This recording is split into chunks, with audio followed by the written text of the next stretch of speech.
Good morning, students. I welcome you all on the platform of UPSC CAPF. जैसा कि आपको पता है कि हम आपके लिए एक नई सीरीज़ जो कि फ्री ऑफ कॉस्ट है वो लेकर आए हैं, जिसमें हम आपके साथ UPSC CAPF का जो पेपर 2 है उसमें जो एसेज हैं उसको हम डिस्कस करते हैं। तो इस सीरीज़ में हम आपके साथ लास्ट के 10 साल के पेपर, जिसमें हम लगभग 60 एसेज यानी 60 थीम्स आपके साथ डिस्कस करेंगे। तो आज उसी free of cost lecture series का सेकंड लेक्चर है, जहां पे हम आपके साथ 2 एसेज को डिस्कस करने जा रहे हैं। हम आपको ये बताएंगे कि उस एसे को डिकोड कैसे करें, क्या एग्जाम्पल्स यूज करें, क्या कोटेशंस यूज करें और उसको किस बेहतरीन तरीके से आप कंक्लूड कर सकते हैं। तो आगे देखते हैं। ये 2024 का पेपर है। इसमें हमने पहला जो टॉपिक है digital economy opportunities and challenges, इसको डिस्कस कर लिया है। अब आज हम ये जो दूसरा टॉपिक है जो कि है global piece and national defence budget, global piece and national defence budget, उसको डिस्कस करेंगे। तो आज का हमारा टॉपिक क्या है? Global piece and national defence budget. तो जो स्टार्टिंग करेंगे हम, कई बेहतरीन कोट आए हुए हैं ग्लोबल पीस में। मैं आपसे यही कहूंगा कि जब भी इंटरनेशनल रिलेशन पे कोई भी ऐसे आए तो आप 2 ही चीज दिमाग में रखिए। एक, आपके पास एक बेहतरीन कोट होना चाहिए और उसका बेहतरीन कॉन्टेक्स्ट होना चाहिए। ठीक है? तो अगर हम कुछ अच्छे कोट के बारे में बात करें तो ये 2 अच्छे कोट हैं। पहला कोट क्या है? Piece can not be kept by force, piece can not be kept by force, it can only be achieved by understanding. यानी ग्लोबल पीस सिर्फ अंडरस्टैंडिंग से आ सकती है, बजट डिफेंस से नहीं आ सकता। ये किसने कहा है? अल्बर्ट आइंस्टाइन ने। दूसरा टॉपिक है, दूसरा कोट आप यूज कर सकते हैं, peace is not absence of conflict, peace is not absence of conflict, it is the ability to handle conflict by peaceful means. Ronald Reagan ने इस बात को कहा है। तो ये 2 बेहतरीन कोट हैं जिससे आप ऐसे स्टार्ट कर सकते हैं। अब इंट्रोडक्शन में ही आप कॉन्टेक्स्ट को सेट कर सकते हैं। इंट्रो में ही वो क्या हो सकता है कि आपने बता दिया इंडिया के बारे में कि जब कॉन्फ्लिक्ट आया है, इंडिया का डिफेंस बजट अप हुआ है, और जब भी हम लोग पीसफुल थे तो डिफेंस बजट हमारा कम था। या फिर आप बाल्टिक नेशन के बारे में बात कर सकते हैं कि उनका डिफेंस बजट कम है क्योंकि वहां पे कॉन्फ्लिक्ट कम है। ये 2 कॉन्टेक्स्ट आपने सेट कर दिया। अब आते हैं मेन बॉडी की तरफ। तो अगर हम बात करें मेन बॉडी की, तो इस ऐसे ये एक यूनिक ऐसे है, इसको हम कैसे तोड़ेंगे। जब भी आपको समझ में नहीं आए कि इस ऐसे को कैसे तोड़ा जा सकता है, तो आप अपने मन में 3 से 4 सवाल डेवलप करिए उस ऐसे के बेसिस पे, और फिर उन सवालों का जवाब ही आपका ऐसे बन जाएगा। जब भी आपको ऐसे समझ में नहीं आए कि ऐसे का स्ट्रक्चर मेन बॉडी में कैसे होना चाहिए, सबसे आसान तरीका है कि आप जो है 3 से 4 सवाल बताइए, आप खुद से पूछिए उस ऐसे को लेकर, और उन सवालों का जवाब ही आपका ऐसे हो जाएगा। तो सवाल क्या क्या हो सकता है? छोटे छोटे सवाल। What is global piece, what is global piece, आपने ये सवाल पूछ लिया, इसका जवाब आप दे सकते हैं, कुछ वर्ड्स में चले जाएंगे। दूसरा, trends of national defence budget, trends of national defence budget, कि आखिर वर्ल्ड में नेशनल डिफेंस बजट का ट्रेंड क्या रहा है, trend of national defence budget. ये 2 छोटे छोटे सवाल हो गए। तीसरा सवाल, जब भी ग्लोबल पीस रहा है, जब भी ग्लोबल पीस रहेगा, it will lead to decline in national defence budget, it will lead to decline in national defence budget. जब भी ग्लोबल पीस रहेगा तो नेशनल डिफेंस बजट डिक्लाइन करेगा। एग्जाम्पल आप कैसे दे सकते हैं? एग्जाम्पल आप दे सकते हैं जैसा हमने देखा बाल्टिक नेशन का एग्जाम्पल दे सकते हैं। उसके बाद जहां ज्यादा पीस है आप यूरोप के कुछ और नेशंस का एग्जाम्पल दे सकते हैं। इंडिया में ही जब जब पीस आया तब तब हमारा नेशनल डिफेंस बजट नीचे गया। जब से हमारे रिश्ते पाकिस्तान से अच्छे हुए, जब हमारे रिश्ते चाइना से अच्छे थे, उस समय हमारा डिफेंस बजट आज की तुलना में बहुत कम था। ये तीसरा क्वेश्चन। चौथा कि जब ग्लोबल पीस रिड्यूस होता है तब नेशनल डिफेंस बजट बढ़ता है। तब क्या होता है? नेशनल डिफेंस बजट बढ़ता है। जब ग्लोबल पीस घटता है तब नेशनल डिफेंस बजट बढ़ता है। अब इसमें ढेर सारे एग्जांपल देने हैं। जैसे इंडिया का बजट बढ़ा पाकिस्तान की लड़ाई के बाद, 1962 के बाद और कारगिल के बाद। ये पहला एग्जांपल। इंडिया का जो नेशनल डिफेंस बजट है वो बढ़ा पाकिस्तान और चाइना के बाद। यूक्रेन का वार का एग्जांपल दीजिए आप, उनका बजट बढ़ गया है। यूक्रेन रशिया दोनों का ही बजट जो है डिफेंस में बढ़ा है। आप इजराइल और पैलेस्टीन के बारे में बात करिए। आप अफ्रीकन नेशंस के बारे में बात करिए जहां रिवोल्ट हो रहा है, जैसे नाइजीरिया, जैसे कॉन्गो। ये आपका चौथा पॉइंट डिस्कशन का हिस्से में बन जाएगा। एक और पॉइंट बता सकते हैं क्या कि नेशनल डिफेंस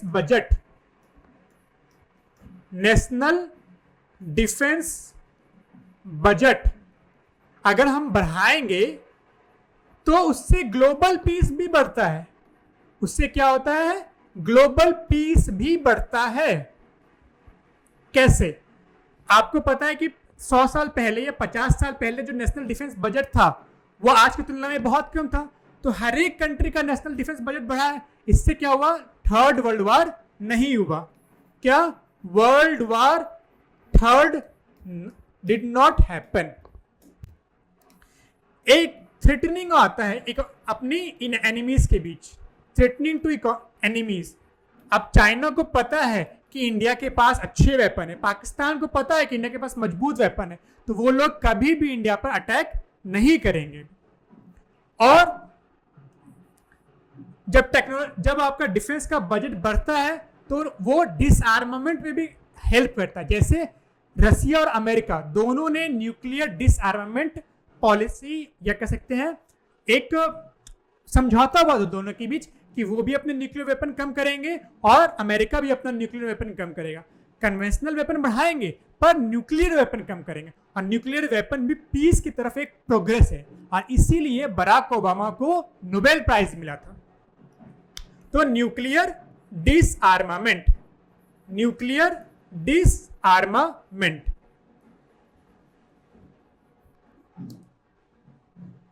तो ये सारे फायदे हैं बजट का बढ़ने से ग्लोबल पीस में। और क्या होगा कि जब नेशनल डिफेंस बजट बढ़ेगा तो एम्प्लॉयमेंट जनरेशन होगी डिफेंस में। जब एम्प्लॉयमेंट जनरेशन होगी तो इससे क्या होगा? लोगों के पास पैसा आएगा तो पीस आएगी और इससे क्या होगा? ट्रेड भी बढ़ेगा। जैसे अमेरिका और इंडिया के बीच ट्रेड बढ़ा हुआ है, तो जब ट्रेड बढ़ेगा, रिश्ते मजबूत होंगे तो कॉन्फ्लिक्ट कम होगा। तो हमने ये देखा कि इस ऐसे को तोड़ना मुश्किल था, तो हमने क्या तरीका अपनाया? इसको 3 question, what is global piece, दूसरा क्वेश्चन ट्रेंड क्या हुआ है नेशनल डिफेंस बजट का, तीसरा क्वेश्चन ग्लोबल पीस से नेशनल डिफेंस बजट कैसे कम होता है, चौथा क्वेश्चन ग्लोबल पीस घटेगा तो नेशनल डिफेंस बजट बढ़ेगा, और आखिरी क्वेश्चन हमने पूछा कि नेशनल डिफेंस बजट बढ़ेगा तो ग्लोबल पीस भी बढ़ेगा। तो 6 सवाल में 6 पैराग्राफ में हमने ऐसे का मेन बॉडी तोड़ दिया। अब हम कंक्लूड करते हैं ऐसे को। तो कंक्लूजन में क्या लिखेंगे? Way forward. हम लोग कंक्लूजन में इसको वे फॉरवर्ड बता सकते हैं। तो वे फॉरवर्ड में बात करिए ग्लोबल पीस के बारे में बात करिए तो इंडियन पॉलिसी को एम्फसाइज करिए। जैसे हमारा क्या पॉलिसी है, वसुधैव कुटुंबकम, वसुधैव कुटुंबकम, वसुधैव कुटुंबकम। उसके बाद इंडिया का no first use policy, no first use policy हम। और इंडिया का डीपीएसपी क्या कहता है, international peace, international peace. Article 51 कहता है ना इंटरनेशनल पीस। और ग्लोबल लेवल पे आप क्या बात करिए, एसडीजीज की बात करिए। ग्लोबल लेवल पे क्या बात करिए, स्ट्रेंथनिंग ऑफ इंस्टीट्यूशंस, स्ट्रेंथन करना चाहिए हमें इंस्टीट्यूशंस को, स्ट्रेंथनिंग ऑफ इंस्टीट्यूशंस। लाइक कैसे इंस्टीट्यूशंस, लाइक यूनाइटेड नेशन, तभी तो इनकी पीस कीपिंग फोर्स पीस को रखेगी। तो ये था हमारा वे फॉरवर्ड। तो इस तरीके से हमने कोर्स से स्टार्ट किया, इससे मेन बॉडी को 6 डिफरेंट क्वेश्चंस में तोड़ा और कंक्लूजन में हमने वे फॉरवर्ड बताया। तो इस तरीके से ग्लोबल पीस और नेशनल डिफेंस बजट का ऐसे हमने डिकोड किया। अब हम लोग थर्ड ऐसे की तरफ बढ़ेंगे। So I hope you would like this lecture. Thank you very much. Okay fine students, now proceeding to the third essay in our previous year essay discussion series। तो अभी तक हमने इस सीरीज में, जिसमें हम आपके साथ पिछले 10 साल के ऐसे पेपर को डिस्कस कर रहे हैं और उस पेपर को कैसे डिकोड करना है उसके बारे में बता रहे हैं। तो इस सीरीज में हमने आपके साथ 2 ऐसे ऑलरेडी डिस्कस किए हुए हैं।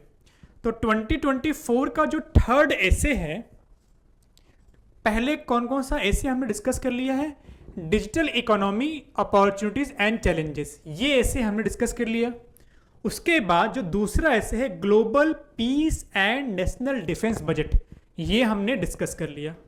अब हम ये जो तीसरा ऐसे का टॉपिक है tribal resistance to colonial rule, tribal resistance to colonial rule, ये ट्राइबल मूवमेंट पे बेस्ड ऐसे है। अब हम इसको डिस्कस करेंगे। तो tribal resistance to colonial rule, ये ऐसे का टॉपिक आया। तो जैसा कि हमने देखा, अगर हम वर्ड्स को फ्रेगमेंट करें, वर्ड्स को बांटें, तो हमने क्या देखा कि इंट्रोडक्शन जो है हमारा, इंट्रोडक्शन जो हमारा है वो 50 वर्ड्स का होना चाहिए। मेन बॉडी, मेन बॉडी हमारी 200 वर्ड्स की होनी चाहिए और कंक्लूजन हमारा 50 वर्ड्स का होना चाहिए।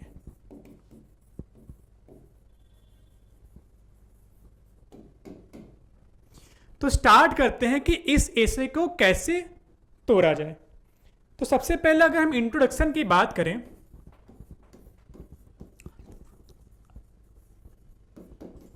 तो इसका इंट्रोडक्शन जैसे कि मैंने बताया, या तो आप कोटेशन यूज करिए, ट्राइबल्स डेवलपमेंट पे जो भी कोटेशन हमने बताया है आपको, या आप एनेक्डोट यूज कर सकते हैं,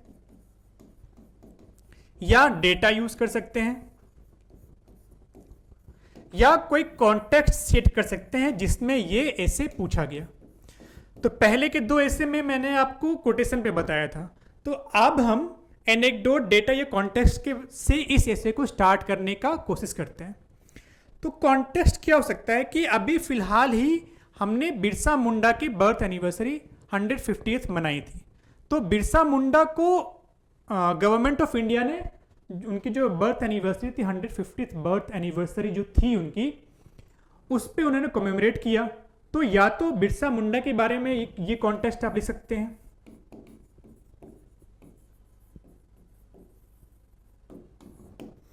या आप वेदांता वर्सेस डोगरिया कोंद, जो ट्राइब है, एक ट्राइब है नियामगिरी हिल्स में,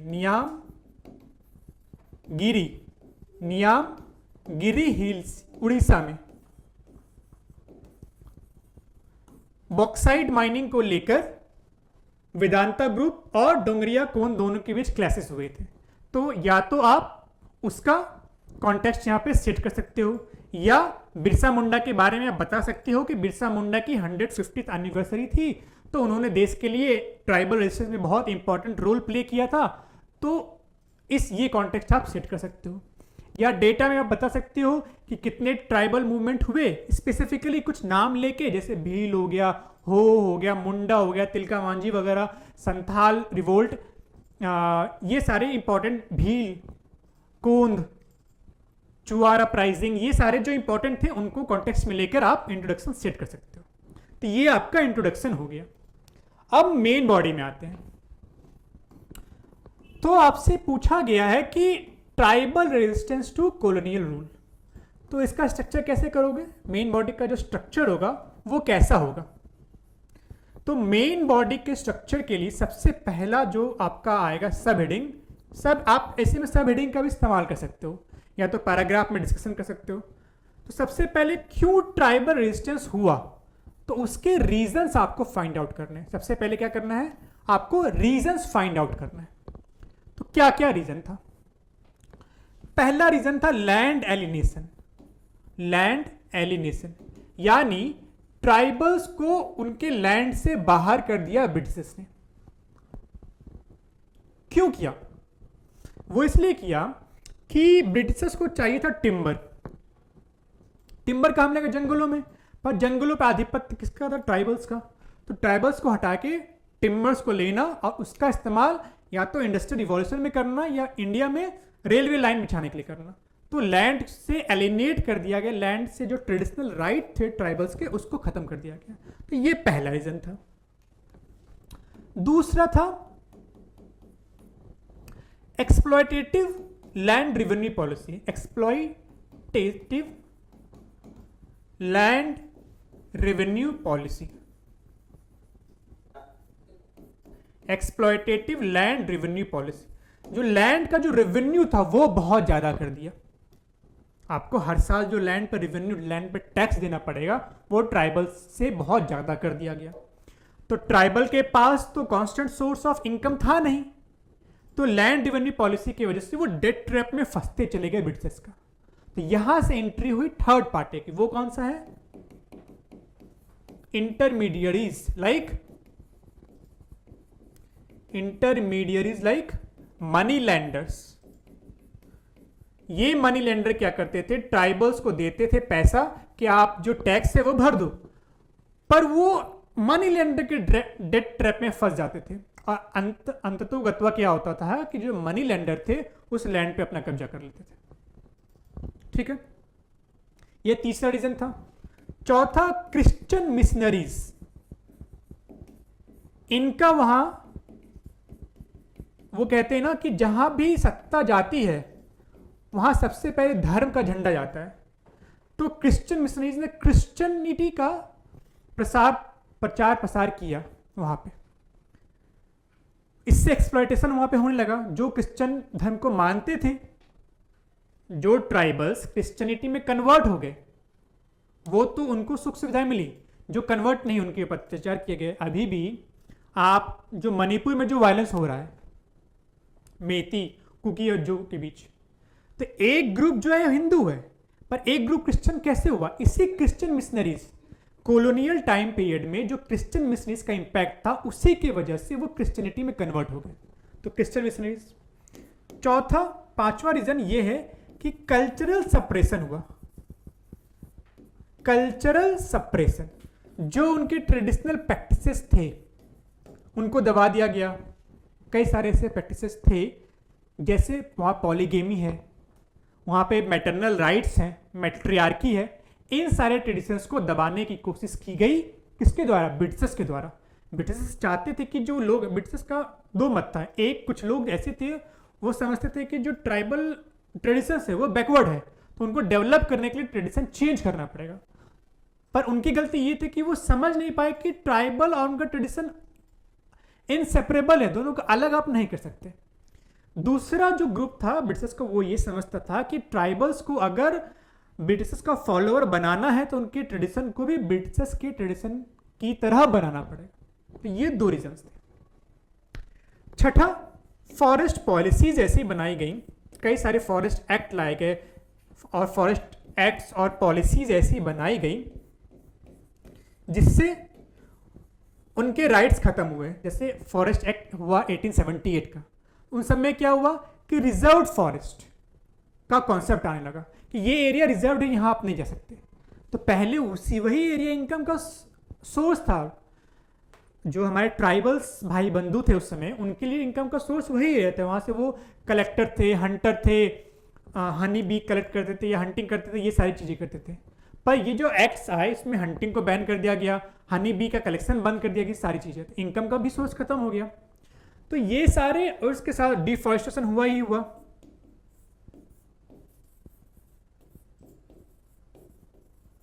तो ये सारे रीजंस थे जिसके वजह से कॉलोनियल टाइम में ट्राइबल मूवमेंट देखा गया। पर आपको यहां पे एक चीज ध्यान रखनी है कि ये सिर्फ पैन इंडिया फेनोमेना नहीं था। इंडिया में भी दो चीजें हैं। ये मान लो हमने इंडिया के बारे में डिस्कस किया, तो ये सिर्फ इंडिया में नहीं बल्कि ऑल ओवर वर्ल्ड फेनोमेना था। ऑल ओवर वर्ल्ड फेनोमेना था ये। तो पहला बात आपको ये लिखना है। दूसरा, अगर हम करेंगे एरिया ऑफ ट्राइबल मूवमेंट, इसी ऐसे में दूसरा जो हमारा डिस्कशन का टॉपिक होगा एरियाज ऑफ ट्राइबल मूवमेंट। तो सबसे पहले वर्ल्ड, इंडिया के बारे में बात करेंगे और उसके बारे में हम बात करेंगे वर्ल्ड के बारे में भी कि वर्ल्ड में कहां कहां हुआ। अब इंडिया में भी हम बात करेंगे मेनलैंड में और नॉर्थ ईस्ट में। तो नॉर्थ ईस्ट इंडिया में क्या क्या हुआ, जैसे एग्जांपल्स आप देंगे, खासी रिवेलियन, उसके बाद मीजो रिवेलियन हुआ, नागा हुआ मीजो रिवेलियन, अहोम असम में, ये बहुत इंपॉर्टेंट था। तो ये तीन आपने एग्जांपल दिए नॉर्थ ईस्ट में। मेनलैंड में हो एंड मुंडा, उसके बाद आप संथाल रिवोल्ट 1856 का, उसके बाद खोल अपराइजिंग 1831, बिरसा मुंडा 1899, तिलका मांझी संथाल परगना में। ये सारे कुछ मेनलैंड के, ये कुछ नॉर्थ ईस्ट के आपने एग्जांपल्स दिए। तो ये सारे एरियाज थे ट्राइबल मूवमेंट का। और वर्ल्ड में आप अफ्रीका में इसके बारे में डिस्कस करोगे, ऑस्ट्रेलिया में ट्राइबल मूवमेंट हुए, वियतनाम में हुए। तो ये तीन इंपॉर्टेंट जगह थे जहां पर वर्ल्ड में हुआ ट्राइबल मूवमेंट अगेंस्ट कोलोनिज्म। अभी अफ्रीका में तो अभी भी चल रहा है, कॉन्गो वगैरह में, नाइजीरिया में, ये सारी चीजें आप एग्जांपल दे सकते हो। कॉन्गो हो गया, नाइजीरिया हो गया, इन सारी जगह पे। तो हमने पहले डिस्कस कर लिया कि हमारा जो कॉन्टेक्स्ट आएगा, पहला रीजंस हमने देख लिए, उसके बाद हमने एरियाज देख लिया। अब हमें तीसरा देखना है कि नेचर क्या था, ट्राइबल मूवमेंट का नेचर क्या था, नेचर ऑफ ट्राइबल मूवमेंट। तो अगर नेचर की बात करें तो पहला, आउटडेटेड वेपन्स थे। ट्राइबल्स के पास जो वेपन्स थे वो कैसे थे, आउटडेटेड। तो जब आउटडेटेड वेपन रहेगा तो वो कैसे लड़ पाएंगे मॉडर्न वेपन जो ब्रिटिशर्स के पास थे, पहला नेचर।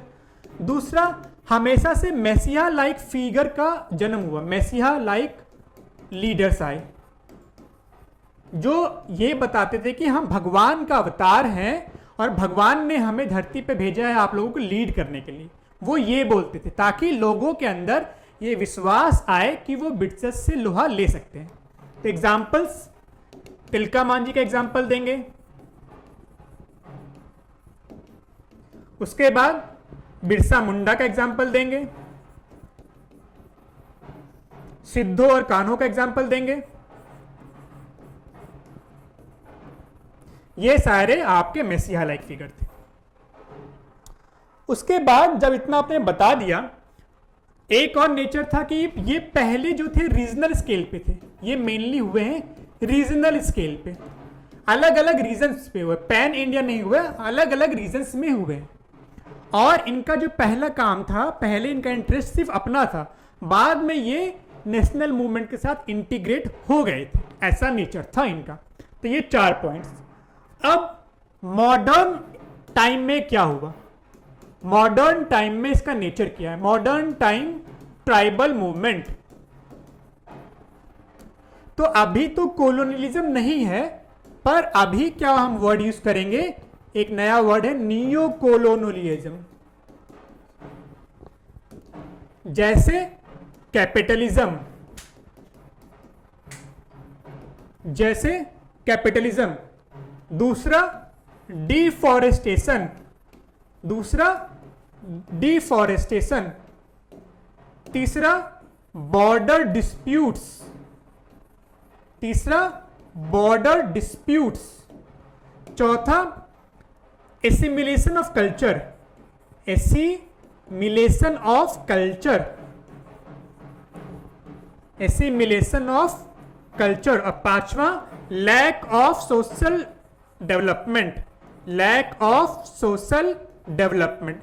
मतलब क्या क्या हुआ कि अभी जो न्यू कॉलोनिज्म है, इसमें नए तरह का कॉलोनिज्म आया है, नए तरह का इंपेरियलिज्म आया है। कैपिटलिज्म, जैसा हमने बताया वेदांता का केस, इसमें क्या है, कैपिटलिस्ट ग्रुप जो है डोंगरिया कोंद, डोंगरिया कोंद, तो कैपिटलिस्ट ग्रुप जो है ट्राइबल्स के हक को मार रहे हैं। दूसरा डिफॉरेस्टेशन, जैसा अंडमान निकोबार में हो रहा है, डिफॉरेस्टेशन हो रहा है, तो जो ट्राइबल्स वल्नरेबल ग्रुप है, जो पीवीटी हैं, वो कहाँ रहेंगे। तीसरा बॉर्डर डिस्प्यूट, हमारे देखिए नॉर्थ ईस्ट हो रहा है, तो म्यांमार के साथ अगर बॉर्डर डिस्प्यूट है, तो उसकी वजह से जो ट्राइबल्स बॉर्डर एरियाज में रहते हैं उनको दिक्कत होती है। सेम चीज आपका कॉन्गो में हो रहा है, सेम चीज आपका नाइजीरिया में हो रहा है।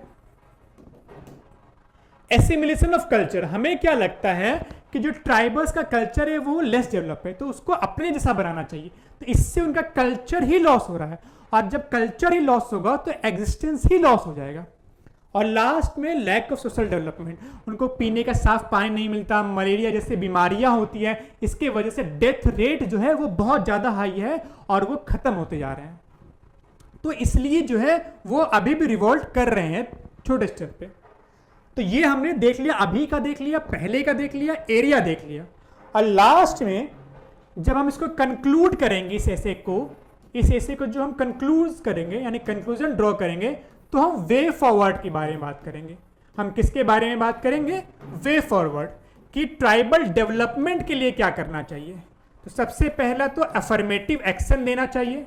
यहाँ इसका मतलब क्या हुआ, अफर्मेटिव एक्शन मतलब हमें उनको रिजर्वेशंस देनी चाहिए, कि किसमें, जॉब में, एजुकेशन में। यही बात तो मेतीज कह रहे हैं। मणिपुर में क्या हो रहा है, मेतीज भी एसटी का रिजर्वेशन मांग रहे हैं आपसे। एग्जाम्पल मेतीज, एग्जाम्पल मेतीज इन मणिपुर।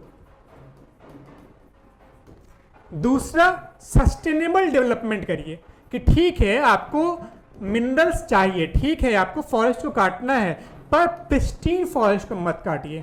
तो सस्टेनेबल डेवलपमेंट में क्या आएगा, इकोलॉजिकल टूरिज्म, इकोलॉजिकल टूरिज्म को बढ़ावा दीजिए,